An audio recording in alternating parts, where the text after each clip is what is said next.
6:01 on this Monday morning. Good morning to you. Transit police in Metro Vancouver are launching a new campaign geared at putting a stop to ongoing assaults and harassment against bus drivers. The initiative is called Don't Touch the Operator. Transit police have produced 2 videos and posted both of them to YouTube. The videos aim to educate riders that taking work or personal frustrations out on drivers is never okay, and it encourages other passengers to call for help in tense situations. Just last week, a driver was hospitalized after being punched in the face by a passenger. We'll be launching a Don't Touch the Operator campaign, which is focusing on this very thing.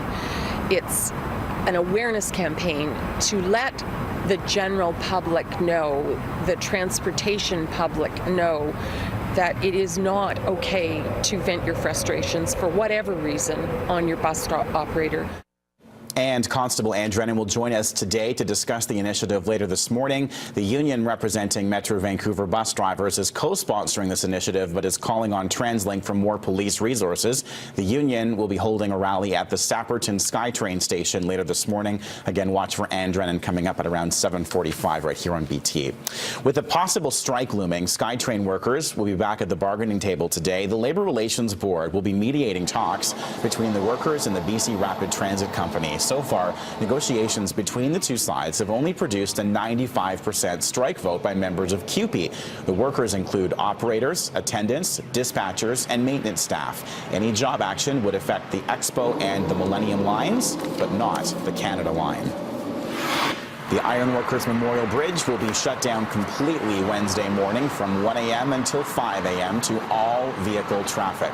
Pedestrians and cyclists can still use the span. Commercial trucks are too big for the Lionsgate Bridge. They'll have to pull over and just wait until the Ironworkers reopens. The closure is needed for the removal of overhead signs across the width of the bridge deck. Ongoing upgrades include widening and the installation of safety fencing.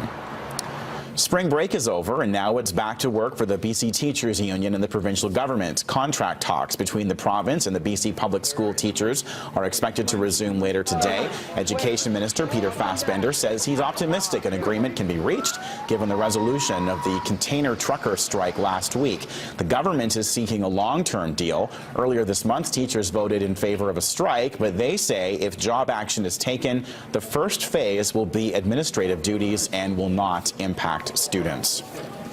It's going to cost you more to mail a letter today. Canada Post is increasing the price of its first-class stamps by 35%. If you purchase your stamps in bulk, the cost goes from 63 cents to 85 cents. If you buy a single stamp, it will now cost you $1.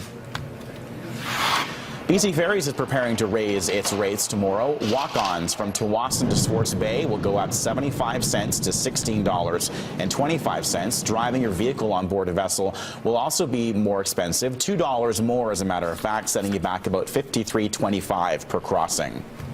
A convicted pedophile living in BC is set to appear in court today to face several new charges after a lengthy investigation.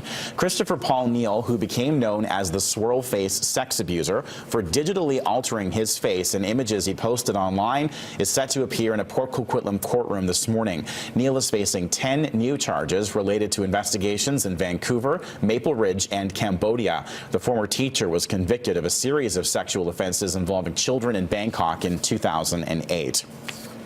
A scary scene for drivers in East Vancouver yesterday. A man allegedly stole something from Canadian Tire before running into traffic at Rupert Street and Grandview Highway. The thief tried to carjack a woman waiting at the traffic lights who responded by stepping on the accelerator.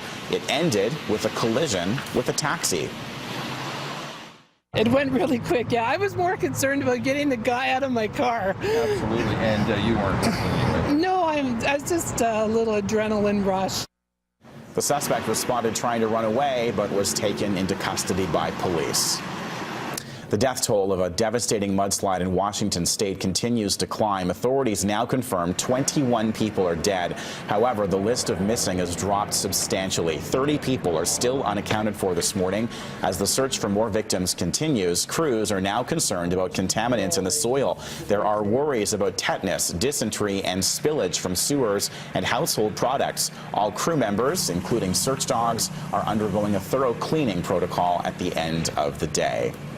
The search for missing Malaysia Airlines Flight 370 is entering another week, still with no closure for families of the victims. A candlelight vigil was held in Beijing for family and friends of the 239 passengers presumed lost at sea. The most recent search for debris involved 20 aircraft and ships scouring a massive area in the Indian Ocean, some 2,000 kilometers west of Perth, Australia. Dozens of items have been spotted, but nothing has been linked to the missing Malaysia Airlines jet.